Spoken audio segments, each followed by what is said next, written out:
एक प्राचीन शहर में जहां कठोर कानूनों द्वारा शासन चलता था और न्याय स्थापित था, वहां एक आदमी रहता था जिसे सब पागल के रूप में जानते थे। लेकिन वो किसी भी अन्य सामान्य पागल की तरह नहीं था।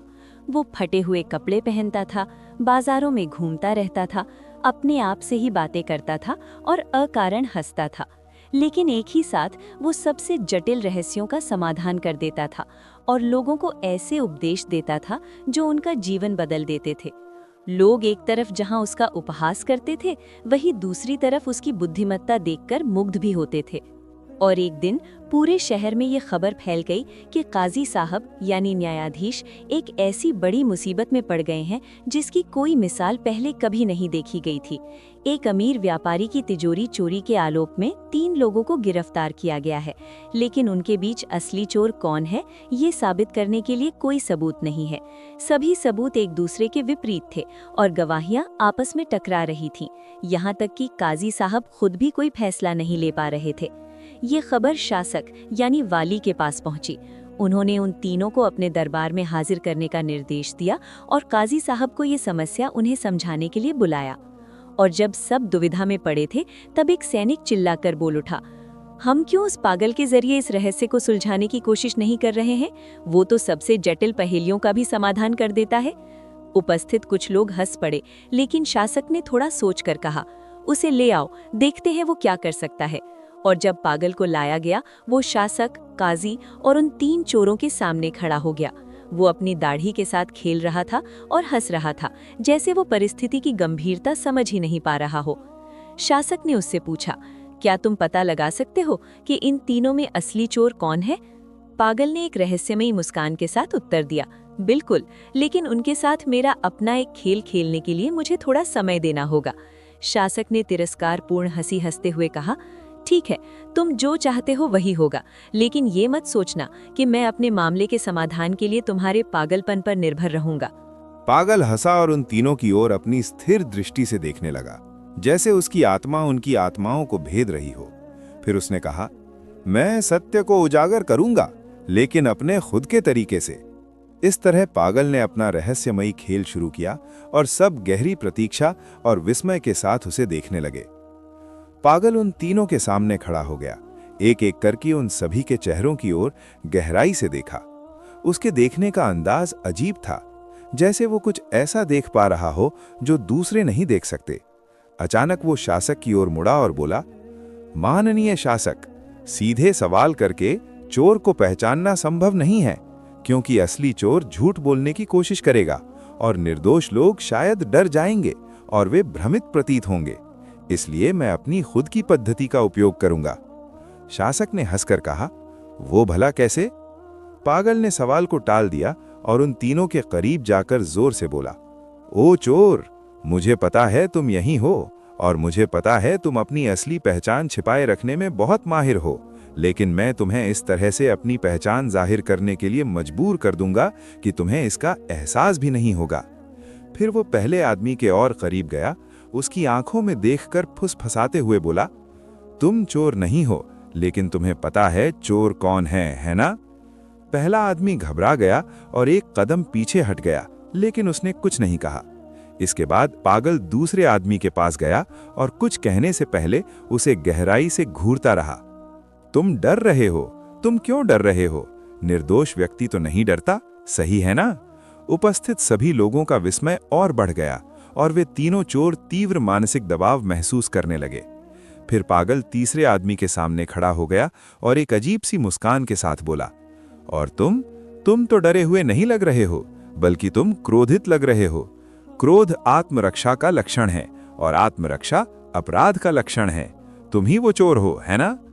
तीसरा आदमी हंस पड़ा और उपहास करते हुए बोला, ये सब सिर्फ पागलपन है, तुम इस तरह से मेरा न्याय कैसे कर सकते हो? ये कोई सबूत नहीं हुआ। पागल हंसा और बोला, सबूत बातों में नहीं रहता, सबूत कामों में रहता है। मैं साबित करूंगा कि तुम ही चोर हो, लेकिन तुम खुद ही अपने आप को पकड़वा दोगे। फिर अचानक ही पागल प्रहरियों की ओर मुड़कर खड़ा हो गया और जोर से बोला, एक लंबी लाठी लेकर आओ। सब हैरान हुए, लेकिन प्रहरियों ने आदेश का पालन किया और उसके लिए एक लाठी ले आए।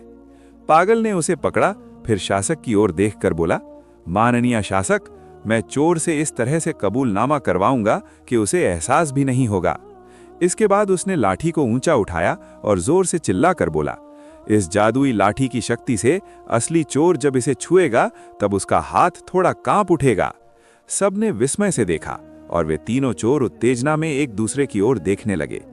इसके बाद पागल ने कहा, अब तुम में से हर कोई अपना हाथ बढ़ाकर इस लाठी को पकड़ेगा और हम देखेंगे कि कौन सच छिपाने की कोशिश करता है।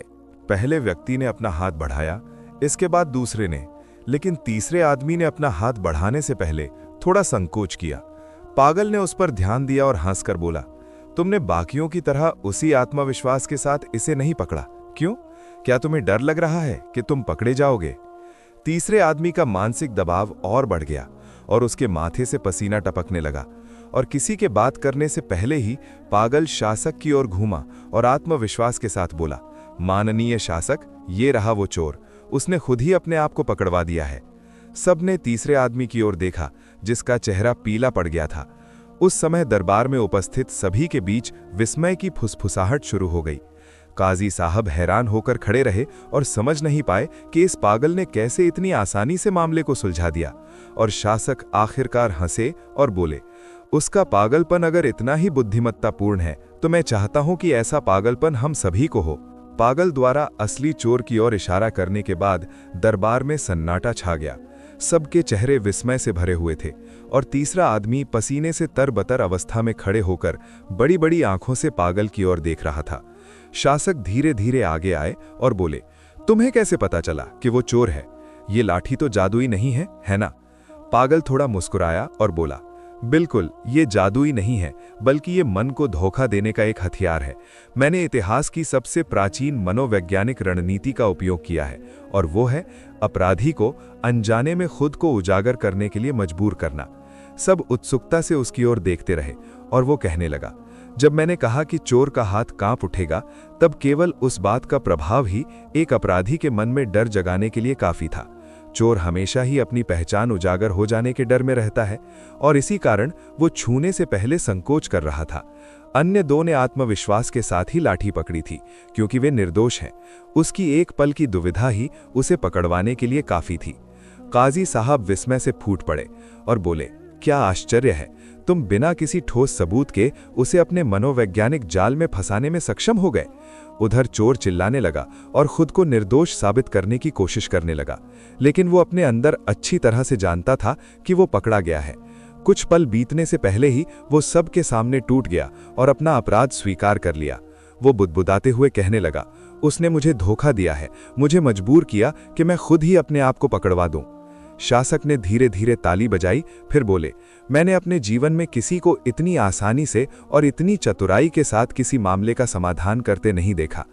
ओ पागल, तुमने साबित कर दिया है कि पागलपन कभी-कभी स्वस्थ मस्तिष्क से भी अधिक प्रज्ञापूर्ण हो सकता है।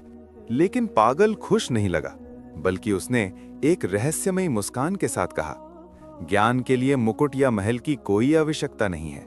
ये हर जगह है, बस किसी ऐसे व्यक्ति की जरूरत है जो इसे देख सके। इसके बाद वो महल से जाने के लिए घूमा, लेकिन शासक ने उसे आवाज देकर कहा, आज के बाद से तुम यहां से पागल के रूप में नहीं निकलोगे। तुम्हारे लिए मेरे पास एक उपहार है।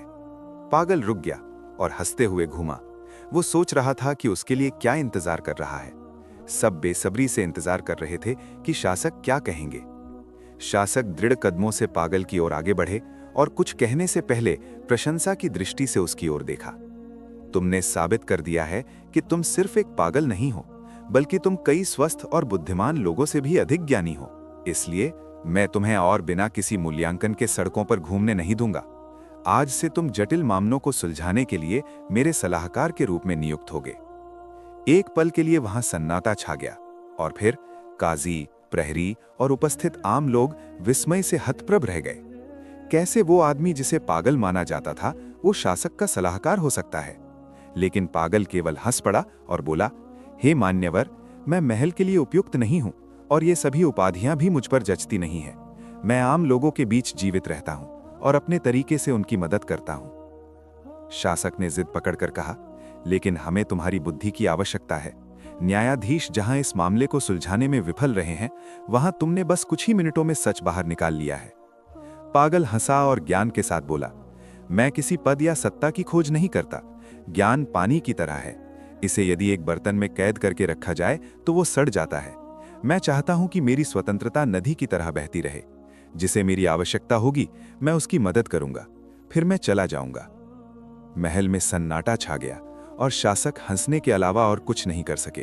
उन्होंने कहा, अगर तुम कोई पद नहीं ही चाहते हो तो ठीक है, लेकिन मैं तुम्हें कुछ ऐसा दूंगा जिसे तुम वापस नहीं कर सकोगे। उन्होंने हाथ के इशारे से एक सेवक को बुलाया।